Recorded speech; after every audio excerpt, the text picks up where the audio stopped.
آج ہم بات کریں گے ایک ایسے نوبل انعام یافتہ جو دنیا بھر میں بحث کا موضوع بن چکی ہے۔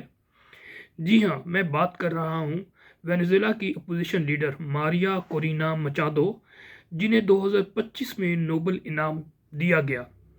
مگر سوال یہ ہے کہ کیا واقعی ان کی جد و جہد کا اعتراف ہے یا پھر مغربی طاقتوں کا ایک سیاسی ہتھیار تاکہ صدر نکولس مڈورو کی حکومت پر دباؤ بڑھایا جا سکے۔ السلام علیکم میرے پاکستانیوں، آپ دیکھ رہے ہیں law and state with advocate Atiq ur Rahman Siddiqui. جیسا کہ پس منظر سے میں نے آپ کو بتا دیا ہے کہ آج میرے وی لاگ کا جو موضوع ہے وہ ماریا کورینا مچادو ہے، جن کو نوبل انعام دیا گیا۔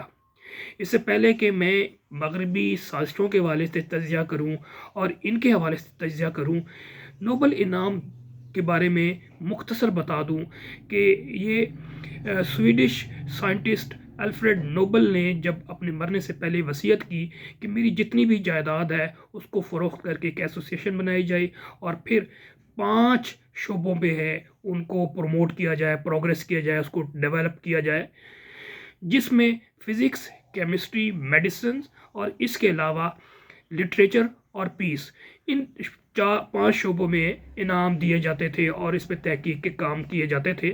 لیکن پھر 20ویں صدی میں اس کو بڑھا کے ایک اور ایڈ کر دیا گیا انعام، اور وہ کر دیا گیا معیشت پہ۔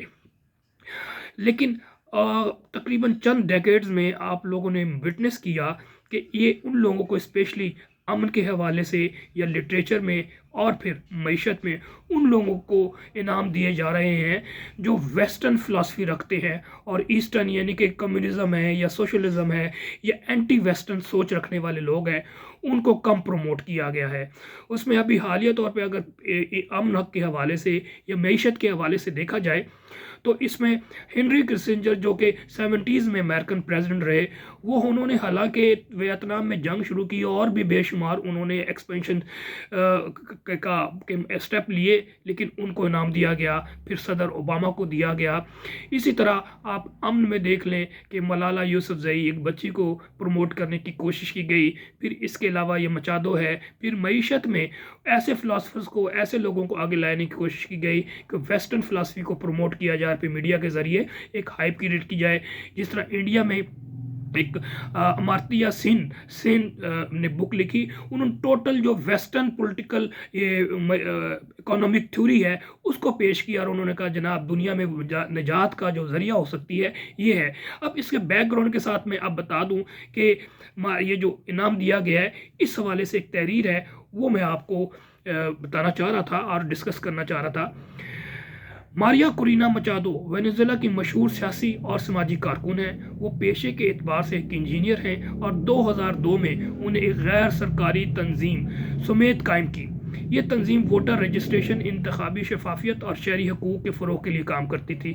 اب اس سے آپ کو اندازہ لگا لے کہ شی واز ناٹ پولیٹیشین، اور ان کو ان کیسے کیا گیا ایز اے این جی او، ایک فلائی کام کرنے والی خاتون کے، جو کہ ویسٹ کا ایک حربہ ہوتا ہے۔ ان کے بہت سے ایجنڈ ہوتے ہیں مختلف قسم کے، وہ روپ میں سامنے آتے ہیں، اور پھر with the span of time ان کو پروموٹ کر کے اور ان کو فیم دلوا کے پھر ان سے کام لیا جاتا ہے۔ یہ تنظیم ووٹر رجسٹریشن، انتخابی شفافیت اور شہری حقوق کے لیے فروغ کے لیے کام کرتی تھی، لیکن جلد ہی یہ تنظیم تنازع کا شکار ہو گئی جب سامنے آیا کہ اسے امریکی ادارے national endowment for democracy NED جسے کہا جاتا ہے وہاں سے فنڈ مل رہی ہے۔ اس کے علاوہ ان کو USAID سے بھی فنڈ مل رہی ہے، جو کہ سامنے آ گئی حقیقت۔ لیکن جلد یہ تنظیم تنازع کا شکار ہو گئی۔ اسی بنیاد پر حکومت وینزویلا نے سمیت پر غیر ملکی حکم مداخلت اور الزامات لگائے اور ماریا مچادو پر بھی مقدمات بنائے گئے۔ اسی دور میں انہیں امریکہ میں مختلف تھنک ٹینک اور اداروں نے دعوت دی، جس کے بعد ان پر مغربی لابی کے نمائندے ہونے کے الزامات مضبوط ہوئے۔ اس کے ساتھ میں ایک اور آپ کو بتاتا چلوں کہ لیٹ 90s میں جب ہیوگو شاویز کی وینزویلا حکومت آئی تو وہ اینٹی امریکن سوچ رکھنے والے تھے، اور پھر انہوں نے وہاں پر جو کمپنیز کام کر رہی تھی ان کو نکالا اور کچھ پابندیاں لگائیں، اور آئل کی جو ایکسپورٹ ہو رہی تھی وہ امریکہ سے روکی۔ تو مختصر یہ ہے کہ ہیوگو شاویز نے جب یہ سٹیپ لیا اور پھر ان کی جو ریلیشن شپ वो करीब हुई जाके रशिया या चाइना की तरफ हुई, जिसकी वजह और चाइना की इन्वेस्टमेंट भी वहाँ पर आने लगी, जिसकी वजह से अमेरिका ने ये प्रोपेगेंडा शुरू कर दिया कि जनाब यहाँ पर जमहूरियत होनी चाहिए। अमेरिका कितना जमहूरियत नवाज है आप सबको मालूम है, उसमें डिटेल में नहीं जाना चाहता। जेफरी सैक, जो प्रोफेसर जेफरी सैक जो पॉलिटिकल साइंटिस्ट हैं, वो अमेरिकन है। वो खुद कहते हैं कि सेकंड वर्ल्ड वार के बाद, मैं वो 18 सेंचुरी या 19 सेंचुरी की बात नहीं कर रहा, मैं 20 century after world war, second world war के हवाले से कहते हैं कि 70 इन्होंने रजीम चेंज की हैं।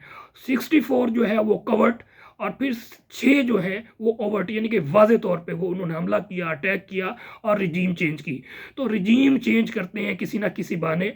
अगर ये आप आज के दौर में अभी देख लें कि अगर ये जमहूरियत नवाज होते तो गरीब ममालिक में, अंडर डेवलप्ड कंट्रीज़ में ये हालात ना होते।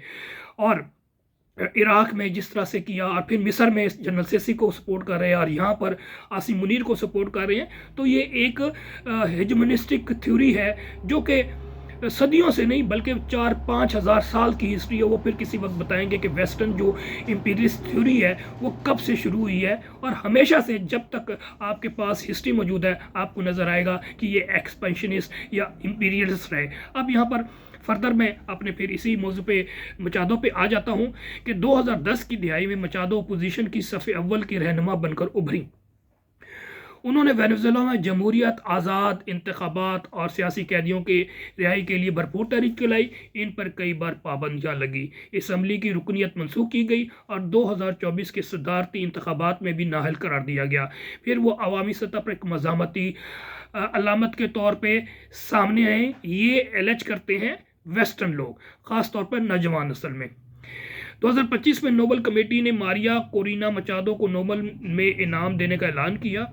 कमेटी ने कहा ये एजाज़ उन्हें जमहूरी हकूक़, ख़वातीन के किरदार और सियासी आज़ादी के लिए इनके पुरअमन जद्दोजहद पर दिया गया है। दुनिया भर में इनकी हमायतियों ने इसे जमहूरियत की जीत करार दिया, लेकिन दूसरी तरफ वेनेजुएला हुकूमत और इसके इत्तेहादी ममालिक ने इसे एक सियासी चाल कहा, और इनका कहना यह था कि इनाम मचादो को नहीं बल्कि वाशिंगटन के एजेंडे को दिया गया है। यही वो मकाम है जहाँ से बहस शुरू हुई है। क्या वाकई ही नोबल कमेटी ने मगरबी मफादात के तहत फैसला किया है? और ये मैं बैकग्राउंड बता चुका हूँ कि अब जो है नोबल कमेटी जो है वो इन्फ्लुएंस होती है वेस्टर्न से और वेस्टर्न ताकतों से, IMF, वर्ल्ड बैंक और डिफरेंट ताकतों से इन्फ्लुएंस लेती है। क्योंकि हकीकत यह है कि मचादो की तंजीम सुमेत को माजी में अमरीकी NED और US फंडिंग मिलती रही है, और इनके कई पॉलिसी मौक़िफ़ अमरीका और यूरोपीय ममालिक के बयानी से मिलता है। ये कल ही मैं आपको इस किस्म का वीडियो देख रहा था। मुख्तसर ये कहती है कि जनाब फ्री इकॉनमी होनी चाहिए, वेस्टर्न टाइप की इकॉनमी होनी चाहिए, और जो वेनेजुएला के पास तेल है, गैस है, इंफ्रास्ट्रक्चर है, जियो स्ट्रेटेजिक पोजीशन है, तो वो हम अमेरिकन कंपनीज़ को, वेस्टर्न कंपनीज़ को यहाँ पर ला सकते हैं और वो हमारे लिए काम कर सकते हैं। तो मुख्तसर ये कि उनकी बातों से पता लगता है कि वो टोटली तौर पे जो है वेस्टर्न नवाज हैं और उनके एजेंडे पे काम कर रही हैं। हत्ता कि वेनेजुएला में अपोजिशन की मदद के लिए फंड्स के ऐलानात भी किए गए। दूसरी तरफ कुछ माहिरीन का कहना है कि नोबल कमेटी सियासी नहीं बल्कि उसूली बुनियादों पर फैसले करती है, जो कि ऑन द ग्राउंड इसमें हकीकत कम नज़र आती है। और अगर यही उसूल माना जाए तो मचादो की 2 दहाइयों पर मुहित जद्दोजहद को नज़रअंदाज नहीं किया जा सकता। वो कैद, धमकियों और जलावतनी के ख़तरे के बावजूद अपनी और आवाज़ बुलंद करती रही हैं। अगर इस सारे मंजरनामे को गैर जनाबदारी से देखा जाए तो एक बात वाज़ेह हो जाती है कि मचादो की कामयाबी सिर्फ एक शख्स या मुल्क का मामला नहीं बल्कि खित्ते में ताकत की नई तरतीब का इशारा है। मगरबी दुनिया मडोरो हुकूमत पर पहले ही पाबंदियाँ लगा चुकी है, और अब नोबल इनाम के ज़रिए दुनिया की तवज्जो दोबारा वेनेजुएला पर मरकूज़ हो गई है। लेकिन अंदरून मुल्क मचादो की मकबूलियत इंतहाई कम है, और ख़ास कर जिस अवाम की बात करते हैं अवाम की मकबूलियत न होने के बराबर है। अवाम के बड़े हिस्से के नज़दीक वो अमरीकी मुफादात की नुमाइंदा है। यूं नोबल इनाम वेनेजुएला के सियासत में इस्तेहकाम नहीं बल्कि मज़ीद तकसीम का बायस बन सकता है। तो आखिर में मैं इसको समअप करता हूँ कि नाज़रीन, अब आपने फ़ैसला करना है कि क्या मारिया कोरिना मचादो को नोबल इनाम واقعی ان کی قربانیوں اور جمہوری جد و جہد کا صلہ دیا گیا ہے، یا پھر یہ مغربی دنیا کے ایک نرم سفارتی مہم ہے تاکہ وینزویلا میں حکومت کی تبدیلی کی راہ ہموار کی جا سکے؟ میری ویڈیو پسند آئی ہے تو میری ویڈیو کو آپ لائک کریں، سبسکرائب کریں، بیل آئیکن کو پریس کریں۔ نیکسٹ ولاگ تک کے لیے اجازت دیجیے۔ والسلام، پاکستان زندہ باد۔